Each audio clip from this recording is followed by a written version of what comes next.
కన్న పెగుముడి ఓలే మన ఇరుముడి బంధమో కన్న కలలన్నీ నెరవేర్చే తండ్రి వైతివో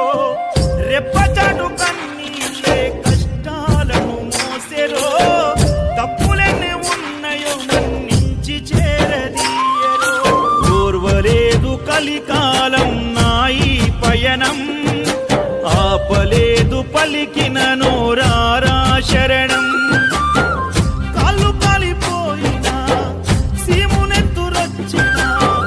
సల్ల సెమటలు వట్టి సొమ్మసిల్లినా